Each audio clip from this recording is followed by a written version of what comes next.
Thank you so much, Rima. I mean, the title of the talk is Epistemic Humility, so I'm going to try and keep the ego down after that introduction, but it was quite an introduction. And you also managed to steal the beginning of my talk, because I was going to say, I met Rima first in 2016 in Birmingham at the BSA, and since then, Rima took me under her wing. She introduced me to the trials and tribulations and to the joys and innovations of British sociology. And since then, I think we've not just become very good colleagues, but extremely close, good friends. And it's really an honor to be able to share this platform with you today. So thanks, Rima.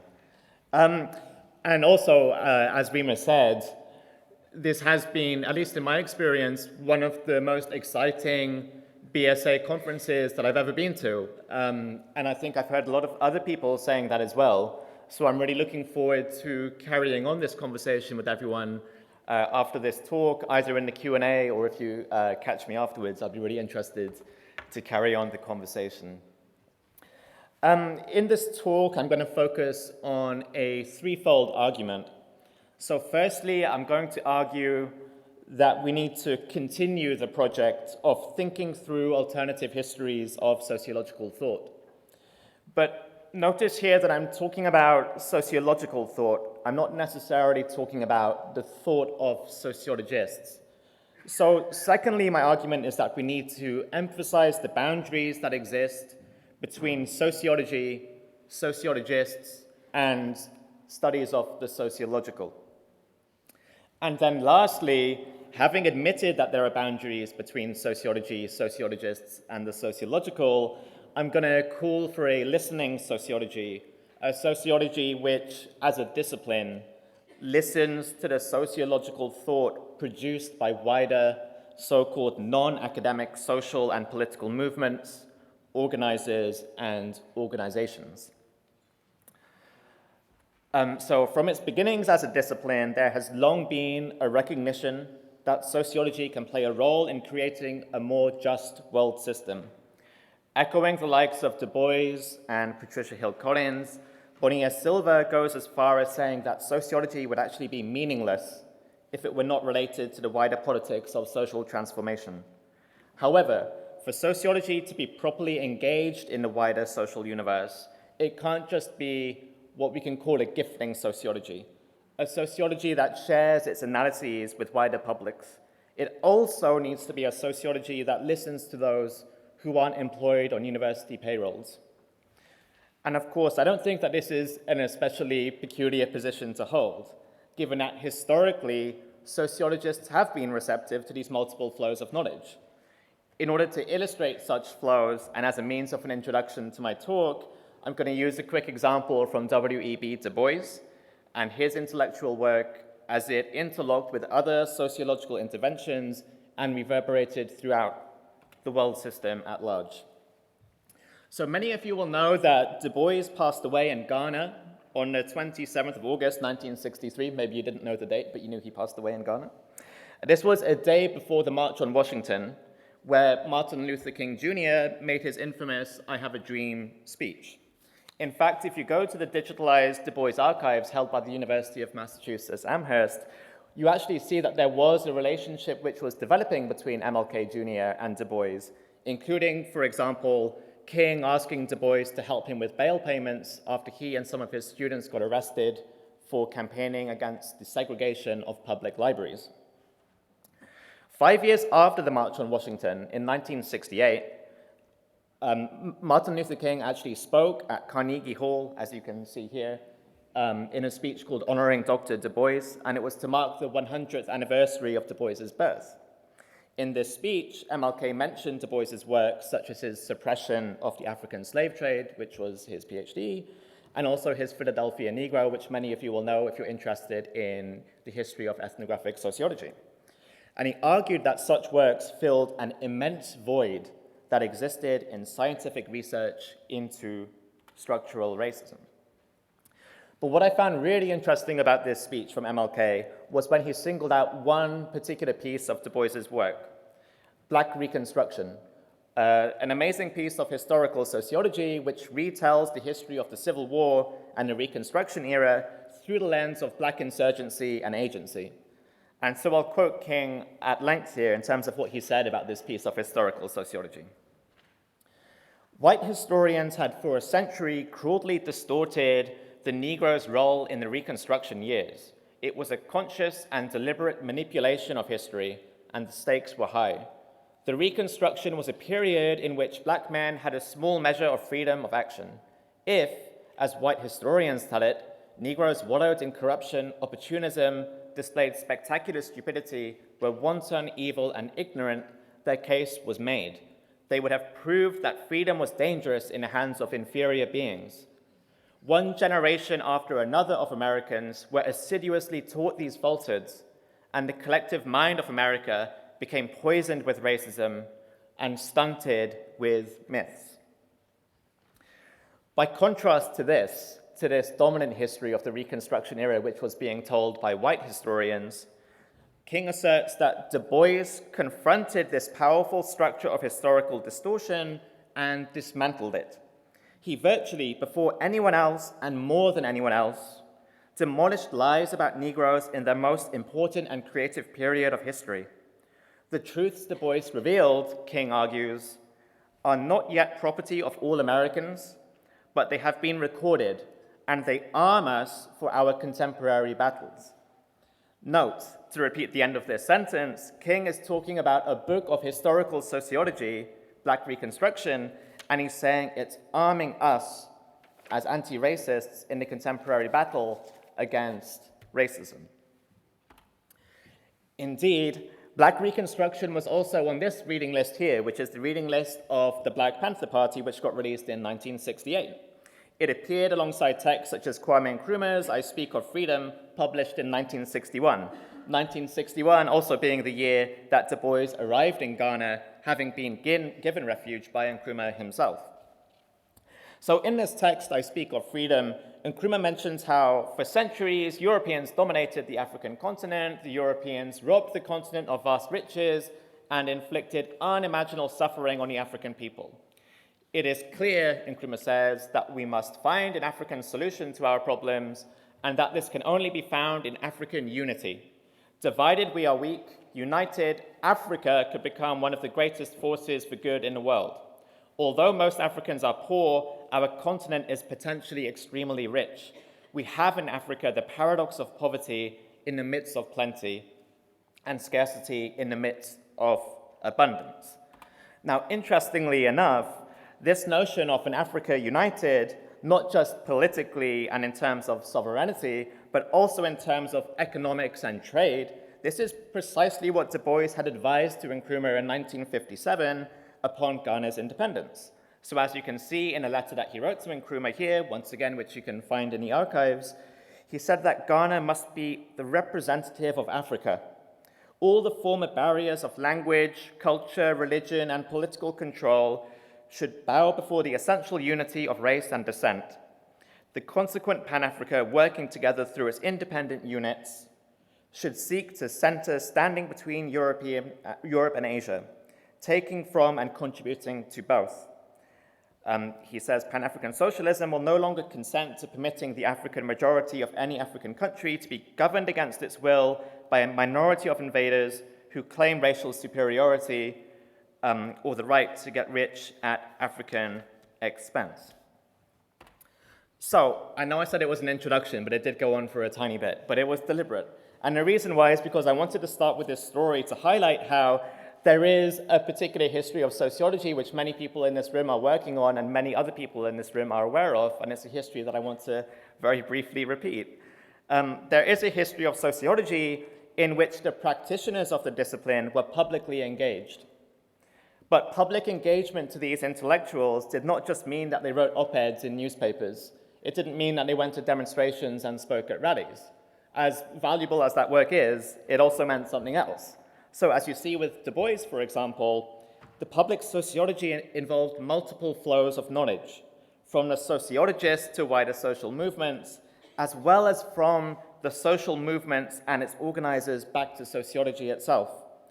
Public sociology here was not just Du Bois sharing his findings with other people, but it was a public sociology because his analysis listened to, understood, borrowed from, and took inspiration from those who are outside of the so-called academy. So as you can see from this slide here, just as he called for sociology to inform social reforms, as you see with his work at the Atlanta Sociological Laboratory, you also see how he discusses his involvements in events such as the Universal Race Congresses and how that shaped his overall sociological theorizing on race, coloniality, and modernity. And so to paraphrase what I've just been trying to say in that incredibly long drawn introduction, but I had to talk about Du Bois. Anyone who knows me knows I had to talk about Du Bois. There is a history, and a history which continues today, of sociologists recognizing that sociological work happens far beyond the remits of universities. There is a practice of public sociology which is multi-directional. It has a conversational approach which listens to, but also hears those outside of the academy. And this vision of sociology is one in which we go beyond the gifting sociology, where we almost seek to preach to uneducated followers. But instead, we take seriously the many sociological analyses which are being formed and circulated in struggles happening all across the world. And my argument is that we need to help foster this spirit in, and also the practice of sociology, especially in a context where marketized UK higher education wants to sell students clear pathways from their degrees into particular professional employment. So if you look here in terms of top jobs for sociology majors, my argument is that we as sociologists, we can't save the world if we're just training a new generation of lawyers, market research analysts, and management consultants. We need to do much more than that. And so in this discussion of so-called public sociology, I want to turn to how we actually teach sociology as sociologists and question whether it's sufficiently sociological. So let's start with thinking about the never-ending source of discussion, the sociological canon. Now, what I find really interesting about this sociological canon of Marx, Weber, and Durkheim, and here I'm borrowing a lot from Raymond Connell's piece, Why is Classical Theory Classical?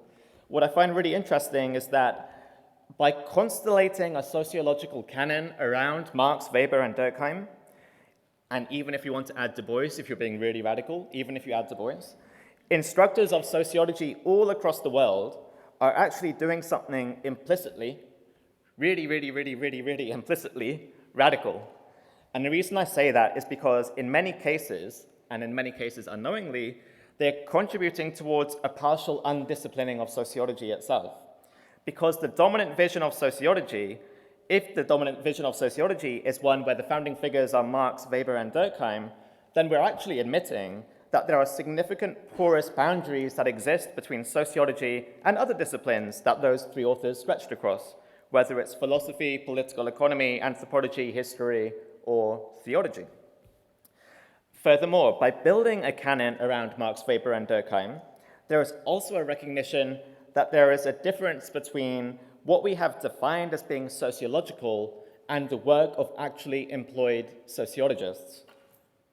Again, this is another point that Connell makes in that paper I just referenced, namely that aside from the holy trinity of Marx, Weber, and Durkheim, most students of sociology never read the works of any other classical sociologists, and often don't even know who those sociologists were in the first place, right? So it's very common for us to teach entire undergraduate and postgraduate degrees in sociology with our students never hearing the names of people like Patrick Geddes, one of the first professors of sociology in the UK, who, by the way, was also a colonial town planner. It's very unlikely that they'll hear the names of W.I. Thomas, who I believe was the first chair of sociology in the US, or Franklin Giddings as one of the formative intellectuals in the development of American sociology, for the better or worse. In the next slide, I'll say for the worst. It's unlikely that they will ever hear the name of Fitzhugh, who was one of the first people to use the word sociology in a published monograph. Once again, more on that later. And while it's very likely that our students know who Charles Darwin is, it's very unlikely that they know that many classical sociologists saw Charles Darwin as the forefather of sociology itself. So even though many of us regularly critique the way that we have formed a vision of sociology around these three figures, and though many of us have critiqued the way that we teach Marx, Weber, and Durkheim in quite bifurcated ways, we can at least say that even in this quite conservative view of sociology, there is a little hint of epistemic disobedience in the way that it actually separates out sociology from sociologists, and the way that it adopts a porous view of disciplinary boundaries. However, there is, of course, a darker side to this story, which I will comment upon. So namely, I also want to question whether this dominant vision of sociology which we have, constellated around the aforementioned canon, is sufficiently sociological. And you can ask this question, you can bring this into question, because I already want to ask whether this vision of sociology gives ourselves and our students enough information about the actual history or histories of sociology, and whether it tells us about why sociology was even being studied, what sociologists across the world actually thought about the world. And of course, there are multiple articles and books which are published on these very questions. I've listed 3 here from Gurminder Bambra, Raymond Connell, and Sujata Patel, but other brilliant overviews have been written by authors such as Julian Gao, George Steinmetz, Stéphane Dufoy, Hussein and Farid Alatas, Vinita Sina, and so on, and so many, many, many more people. Turning to the sociological histories of sociology, I argue, helps to demonstrate a series of points which perhaps get elided in these dominant visions of sociology which we covered in the previous slide. So firstly, these historical sociologies of sociology show us that sociology in the West actually developed as part of the West's imperial and colonial project. I already told you, for example, with Patrick Geddes, he wasn't just a canonical figure in British sociology, he was also a colonial town planner. And that's not an incidental relationship, right? So sociology's involvement in the colonial and imperial project can mean multiple things itself. On the one hand, it can refer to the West's use of sociology to literally bolster colonial administrations. You can see this, for example, in how the LSE or in SOAS, they would train colonial cadets in sociology such that they would be better placed to administer colonial populations. I think that that was the early 20th century's equivalent of us training consultants for BCG, maybe. So on the other hand, you can also think about the relationship between sociology and coloniality by thinking about the logic which sociologists actually adopted as it became a formative discipline in the late 19th into the early 20th century. For example, many of them were committed to the view that those in the colonies were civilizationally backwards or less evolved to those in the metropoles. Notice the Darwinian language. And this was a logic which actually allowed sociologists like Durkheim and like Albert Kedder to view colonized people as a sort of contemporary ancestry to the Europeans. Secondly, I argue that this history of sociology, and when I say I argue, I'm summarizing these authors. So secondly, the history of sociology tells us that classical sociologists were actually very interested in racism and colonization, just not necessarily from critical standpoints. I already alluded to Fitzhugh's work being perhaps the first person to use the word sociology in a written monograph in his work Sociology for the South, which was published in 1854. This book, Sociology for the South, was a very, very strong defense of keeping enslavement in the US South to maintain the overall morality of society. It's not a vision of sociology which I imagine many people in this room have, right? I also mentioned Franklin Giddings, the first president, Franklin Giddings, one of the formative presidents of the American Sociological Association. One of his most well-known books was Democracy and Empire, in which he argued that the British and US empires created a perfect blend between colonization and democracy, bringing social, cultural, and economic development to the undeveloped world for their own good. This was published in 1901, the very same year where British were using concentration camps in the Anglo-Boer War. And thirdly, these histories of sociology highlight alternative loci of sociological thought and the production of sociological knowledge. So on the one hand, this involves simply looking to all of the sociology departments which existed outside of the West as it became formalized as a discipline in the 19th into the 20th centuries. Carlos Perez, for example, points out that sociology started being taught in Paraguay in 1900, but 4 decades previous to that, so in the 1860s, that's when they founded the Paraguayan Journal of Sociology. To put that into context, That's around 30 years prior to the invention of the American Journal of Sociology, and almost a century before the founding of the British Journal of Sociology. In a similar line of thought, figures like Sujata Patel have highlighted how in the first half of the 20th century, there were likely more sociology departments in India than there were in England.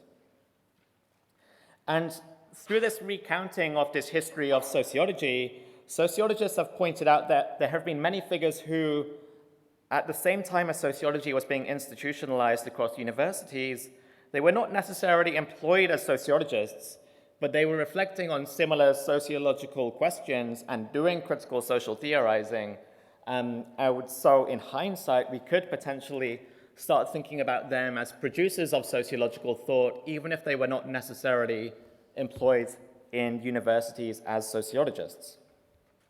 In his recent BJS plenary, for example, are we allowed to mention the BJS at BSA? It's up to you. It's happened now, I'm sorry, everyone.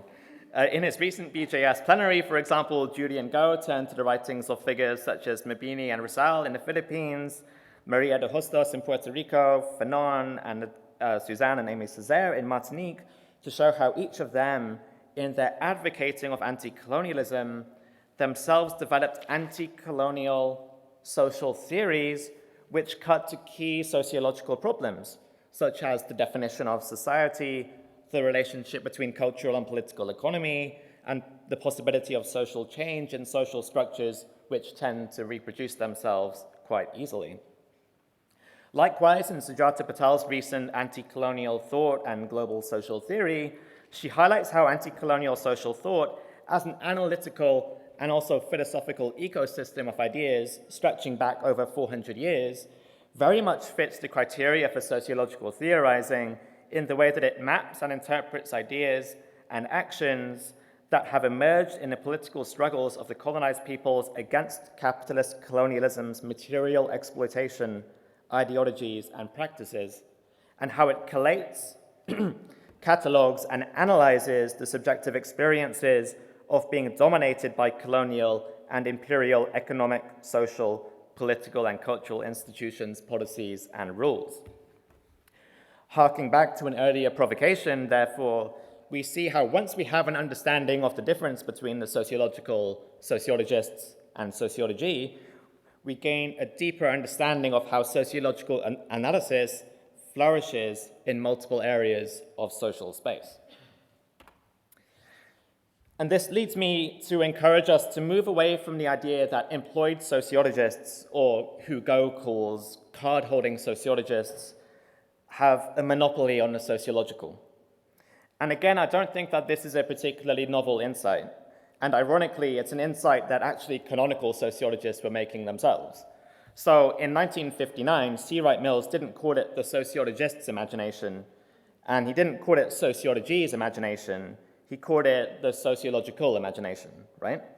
Likewise with Bourdieu, another canonical figure, we mustn't forget that one of his main arguments and one of his main subjects of critique was around this notion of the scholastic fallacy. He made it a key part of his intellectual agenda to remind us that we, as researchers, do not live in separate worlds to the one that we study. And we should therefore be very skeptical of sociologists who try to present themselves as Platonic philosopher kings, right? And maybe this sentiment is best summarized by a quote from Les Beck, who everyone here already knows and who received his award last night, which was brilliant. It's summarized by him in his book, The Art of Listening, where he states, "Perhaps the difference between a professor and a bus driver is that the professor can say stupid things with complete authority, while a bus driver is not authorized to make brilliant insights." So in recognizing the gap that exists between sociology, sociologists, and the sociological, I want to present a view of public sociology as a model of doing sociology which breaks down the divide between so-called specialists and non-specialists. This view of public sociology is different to the account developed, for example, by people like Michael Borroway, as he did in his famous plenary in 2004. I keep referencing other people's plenaries. This was completely subconscious. So in his famous plenary in 2004, Bois discussed public sociology as involving a dialogic relation between the sociologist and the public, in which the agenda of each is brought to the table, in which each adjusts to the other. However, in the examples he actually uses to demonstrate this point, he doesn't really show dialogical relations, right? He tends to really just show examples of sociologists studying what might be construed as being public problems, like William Julius Wilson studying poverty and providing recommendations around local economic issues. And despite this advocacy for a dialogical public sociology, therefore, most of Bois' descriptions of public sociology involve sociologists using their authority as university professors or their status as professional organizations to intervene in various so-called public affairs, from providing testimony in courts to the ASA Council protesting the imprisonment of the Egyptian sociologist Saad Ibrahim. This vision of public sociology is one in which, despite the lip service to dialogical relations, all of the power and influence resides with the sociologist. They choose what is or is not a so-called public issue, and they share their wisdom and intervene to alleviate that supposed social issue. Indeed, Bois at least implicitly confirms or implies this vision of public sociology when he claims that there can be neither policy nor public sociology without a professional sociology that supplies true and tested methods, accumulated bodies of knowledge, orienting questions, and conceptual frameworks. And without going on too much of a tangent, I feel as though this vision of public sociology is almost identical to the account you get of Jesus in Luke's Gospel, where he comments, "Upon coming down off the mountain with them, he stood on a plain surrounded by disciples and was soon joined by a huge congregation from all over Judea and Jerusalem. They had come both to hear him and to be cured of their ailments. Everyone was trying to touch him, so much energy surging from him, and so many people healed." Theological analogies aside, the vision of public sociology which we see here is the vision of public sociology which I think is quite dominant. Right before the COVID lockdowns here in early 2020, I was at the Eastern Sociological Society's annual meeting, which was held in Philadelphia. That's why we have the mural here of Du Bois, which is from Philadelphia. And at a panel I attended, keeping the respective people anonymous for obvious reasons, one of the panelists announced that one of the most important and valuable things a sociologist can do is to name something. And they said by naming something, we give other scholars and other communities ways of properly comprehending their social realities. Now, I really respect this professor that said that, which is one of the reasons why I've kept them anonymous. But when this professor stated this, I was kind of partially in agreement, but I also couldn't completely get on board with it. I couldn't completely get on board that the most important thing that we can do as sociologists is to name something, right? And I thought to all of this research which has been coming out in recent years. I thought to Aaron Meghji's own example of tracking the concept of institutional racism. It's a concept which continues to be informative to sociological work and critique, but it's also a concept, as Karim shows, which did not itself originate in the discipline of sociology, but it came from the Black Power movement, right? Likewise, I thought to John Narayan's work on intercommunalism, a concept which stresses how the world is hooked up through the ever-increasing expansion of the US empire. And again, this critique is sociological and it's informative to sociology, but as Narayan tracks, this stems from Huey Newton and the Black Panther Party's activism.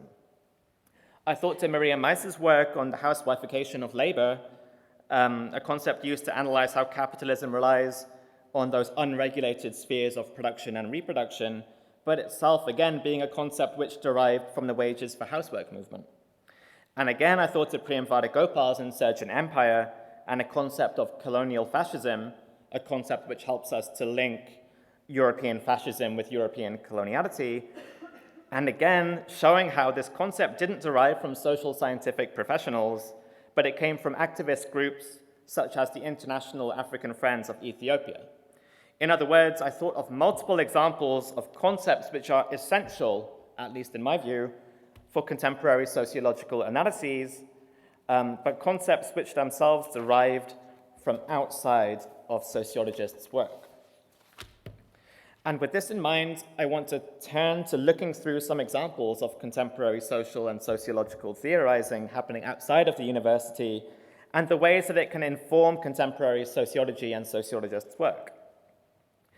And importantly, the intention here is not to argue that sociologists ought to co-opt and consequently dilute sociological critique from elsewhere, but rather that we as sociologists should not just be dialogical but pluralogical, that we should listen and hear others, contribute towards discussions with others, and ultimately, to use the motto from the Zapatistas, who we're going to turn to in a second, we need to embrace an ethic of walking while asking questions.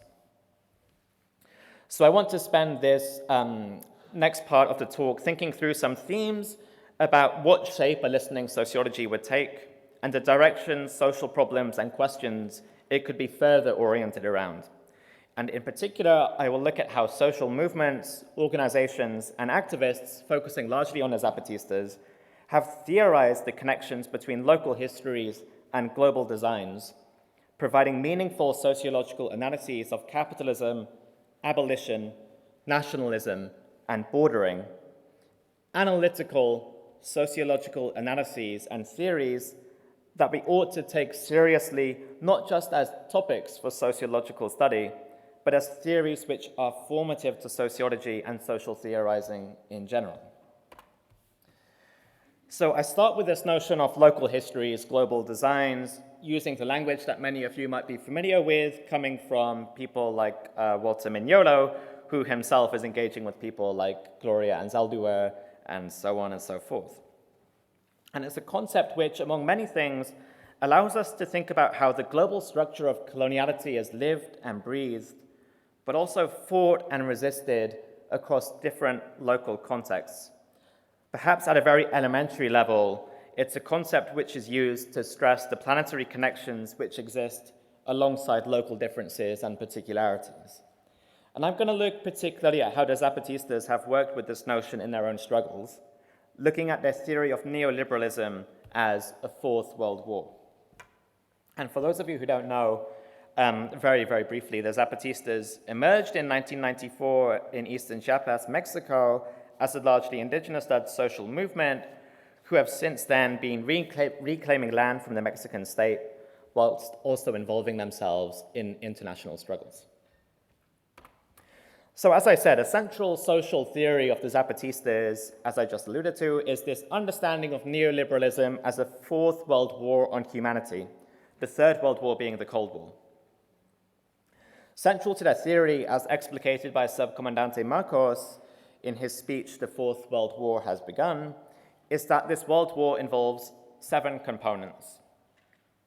The twofold accumulation of wealth and poverty, in other words, the elite getting richer whilst the poor are getting poorer, the total exploitation of the totality of the world, as we see, for example, in the connections between capitalist accumulation and environmental destruction, the nightmare of that part of humanity condemned to a life of migration wandering, as we see, for example, in the refugees risking death to cross the Channel into Britain, the sickening relationship between crime and state power, state violence, the mystery of megapolitics, but also the increasing resistance which humanity is deploying, as you see in movements like the Occupy movements, but also, as we will reflect upon, movements for abolition and Palestinian freedom. As a sociological critique of neoliberalism and/or capitalism, what we see in this notion of neoliberalism as a fourth world war, therefore, is that the Zapatistas are drawing connections between what might be separated out as being disparate areas of sociological research: environment, migration, wealth inequality, state corruption, and they're showing that they are inherently connected in virtue of being simultaneous battles in this supposed world war. This social theory is further spelled out in the first intercontinental meeting that the Zapatistas organized in 1996 for humanity and against neoliberalism, where thousands of people across the world gathered together, including those from the so-called West, such as Italy, Britain, France, Germany, Austria, Portugal, Denmark, the US, Canada, and Greece, and those from the global South, including Brazil, Paraguay, Chile, the Philippines, Peru, Argentina, Uruguay, Guatemala, Venezuela, Iran, Nicaragua, Haiti, Ecuador, Kyrgyzstan, Costa Rica, Cuba, South Africa, Puerto Rico, Bolivia, Mexico, and Colombia. And I bet a few more places as well, to be honest. Within this meeting, the Zapatistas shared with everyone that they were part of a connected, not necessarily similar, struggle. A struggle for humanity in a context where the global system of neoliberalism was dehumanizing millions of subalternized people. As the Zapatistas declared in the final remarks at this meeting, millions of women, millions of youths, millions of indigenous, millions of homosexuals, millions of human beings of all races and colors only participate in the financial markets as a devalued currency worth always less and less, the currency of their blood making profits. The globalization of markets is erasing borders for speculation and crime and multiplying them for human beings. Countries are obligated to erase their national borders when it comes to the circulation of money, but to multiply their internal borders. National governments are turned into military underlings of a new world war against humanity. And again, here we see the development of the Zapatistas' sociological analyses and theory and theorizing as they're now drawing connections between financial markets and economic growth with the process of dehumanization. And they're not rejecting the power of the nation state in the neoliberal world order, but they are rather providing an understanding of national governments as enforcers of neoliberal dehumanization. To come back to our earlier language, they're providing us with a theory of the nation state in which the nation is a local enactor of the global design of coloniality. And in developing this sociological theory of neoliberalism, what we see is that the Zapatistas are also theorizing about power, knowledge, political economy, history, translocalism, and so much more. The aphorism that almost all of our students of social theory know, that where there is power, there is resistance, this is precisely the point that the Zapatistas are spelling out when they describe neoliberalism, yes, as a war on humanity, but also as the historical moment in which peripheralized groups across the world who are dehumanized are waging their own struggles against the world system in the name of life itself. And by focusing on the connections that exist between struggles across the world in this Fourth World War, the Zapatistas' theory is also highlighting how neoliberalism is not just an issue of political economy. The Zapatistas posit that neoliberalism's alternative is not socialism, and it's not communism, and it's definitely not a Green New Deal. The Zapatistas posit that the alternative to neoliberalism is dignity, and the opposite to neoliberalism is life, and that the struggles which are happening across the world against neoliberalism are centered around these quests for dignity and flourishment. This is what's captured in their Declaration for Life, written in 2021, where they state that across so many differences that we have with other people across the world, a few things connect us in terms of the fight against the neoliberal world war. Firstly, that we make the pains of the earth our own. Violence against women, persecution and contempt of those who are different in their affective, emotional and sexual identities, annihilation of childhood, genocide against native peoples, racism, militarism, exploitation, dispossession, and the destruction of nature, and so many more things. Secondly, the understanding that a system is responsible for all of these pains. Then, a knowledge that it is not possible to reform this system, to educate it, to attenuate it, to soften it, to domesticate it, or importantly, to humanize it. It's an inherently dehumanizing system, right? Fourthly, that there is a shared commitment to fight, and that there is a certainty that the fight for humanity is global, that there is a conviction that there are many worlds that live and fight within this world, and an understanding that what allows us to move forward is not the intention to impose our gaze, our steps, companies, paths, and destinations. What allows us to move forward is the listening to and the observation of the other that, distinct and different, has the same vocation of freedom and justice. And I want to pause and reflect here on what's being said, particularly in those last 2 points here. Because some of you might now be thinking that we've stopped talking about the sociological theory of the Zapatistas, and instead we're focusing a bit more on some of their organizational commitments or their mission statements or whatever. But the sociological theory here is indispensable, because what you see here is a philosophy that is essential for us to embrace in sociology as sociologists, namely a philosophy in which we converge the fields of ethics and epistemology into the same analytical plane.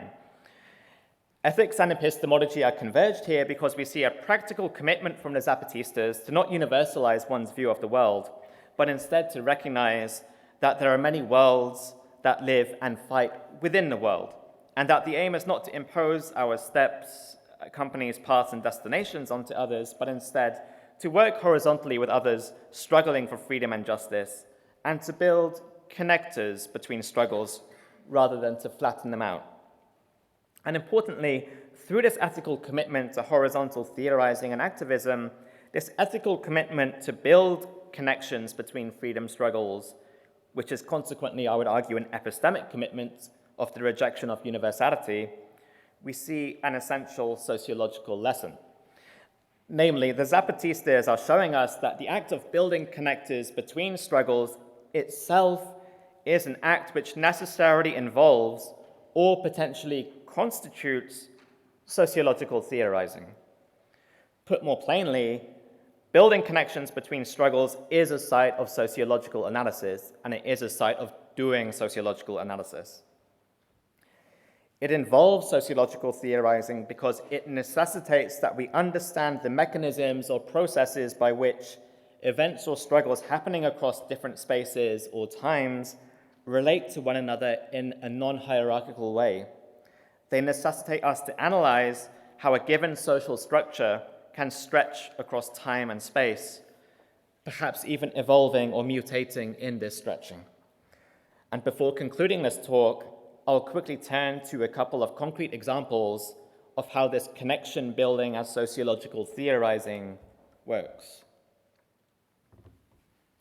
Consider, for example, the recent activism from Palestine Action centered around disrupting the private military and security firm Elbit Systems factories in Britain. On the one hand, they are addressing the direct circumstances of occupied Palestinians and working towards their liberation. But on the other hand, they are also drawing connections that exist between the practices of the Israeli state, the wider commercialization of military technology under neoliberalism, and the connections between this militarization and border control. This is because Elbit Systems are not just connected to the Israeli state, but are part of a much wider global flow of capital, militarization, and bordering.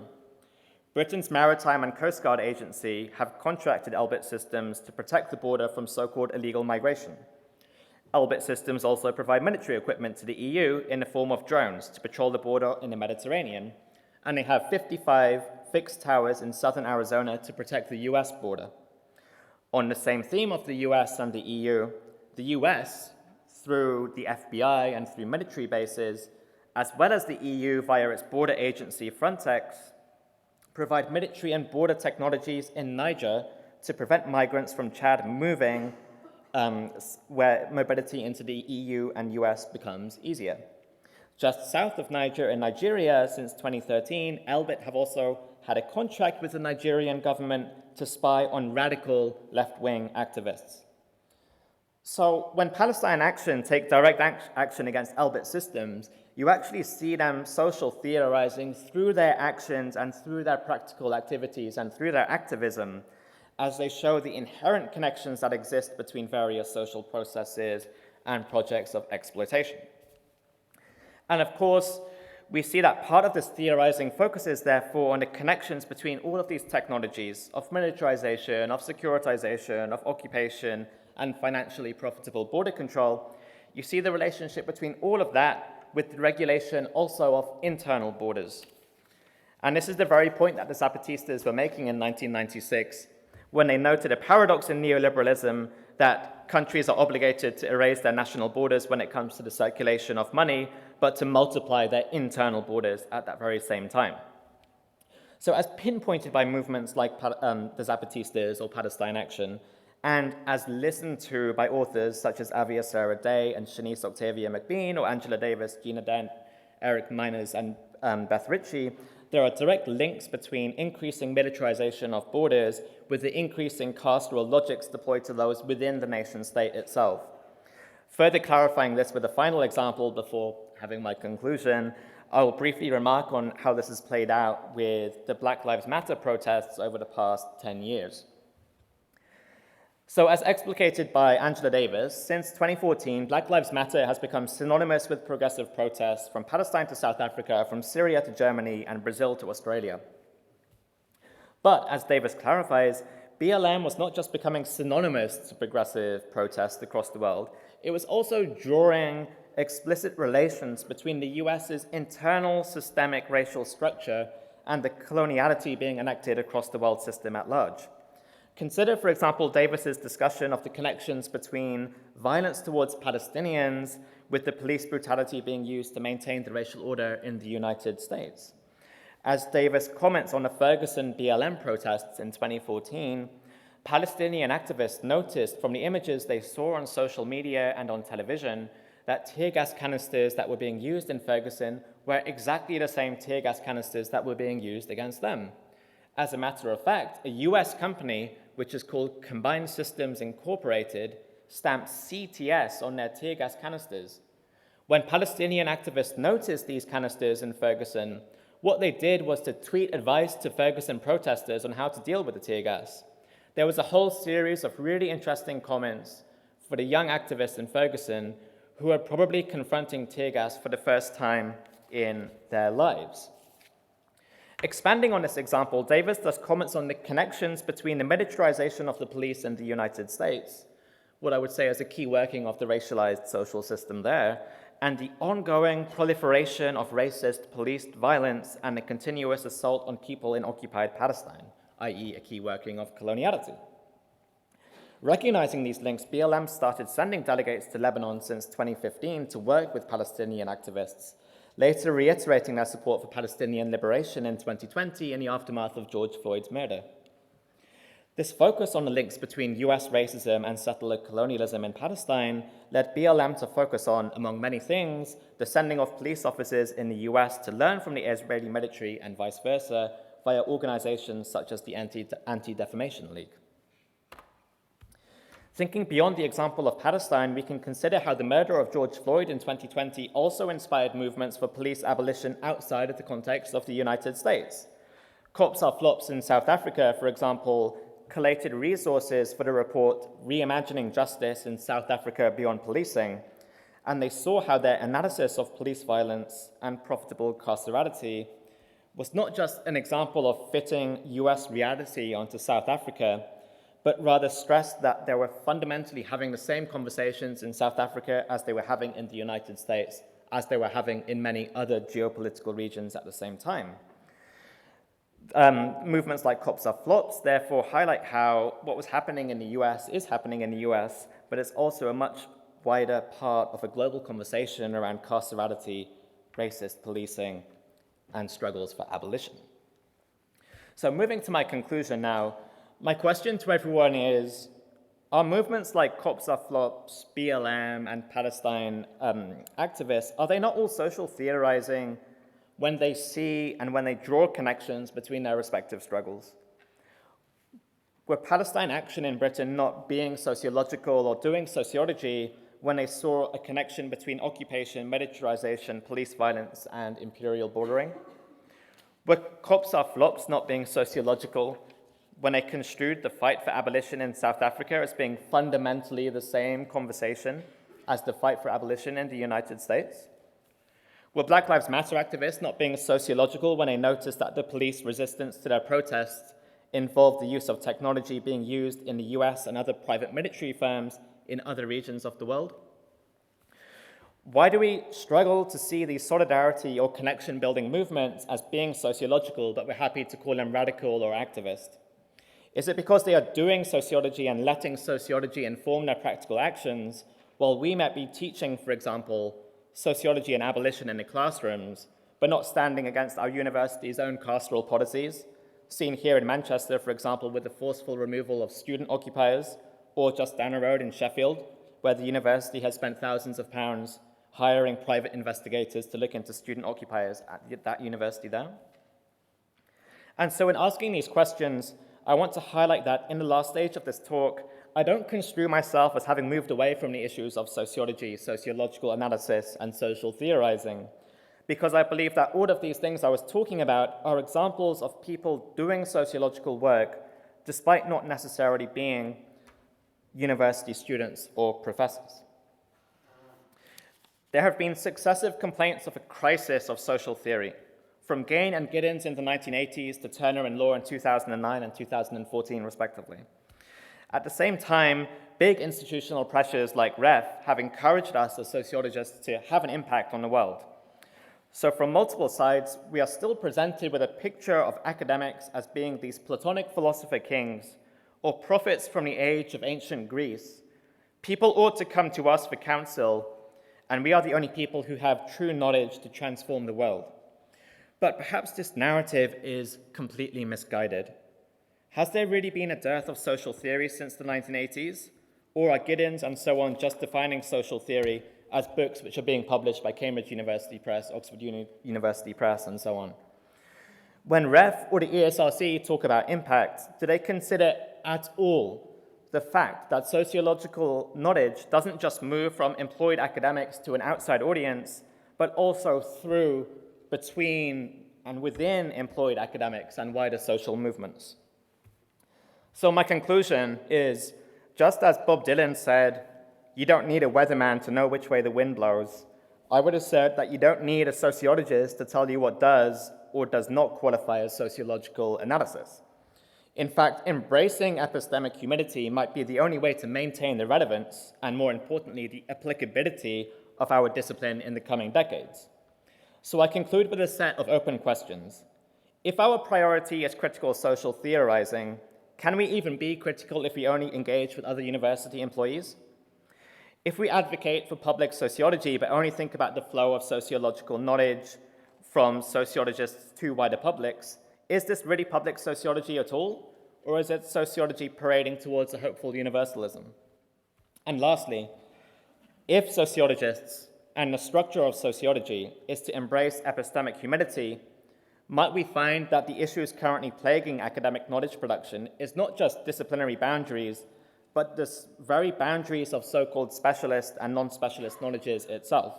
In other words, how can we have a truly liberatory sociology which acknowledges its place in wider social relations and struggles if we don't even acknowledge that critical social theorizing takes place in every single area of social space? So it might seem like this talk has gone on a bit of a tangent, especially ending with a picture of Bob Dylan. But we're really, in my view, back to the very beginning of the talk.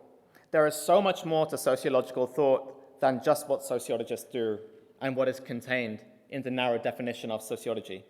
So thank you for listening to me, and I'm really looking forward to furthering the conversation in the Q&A.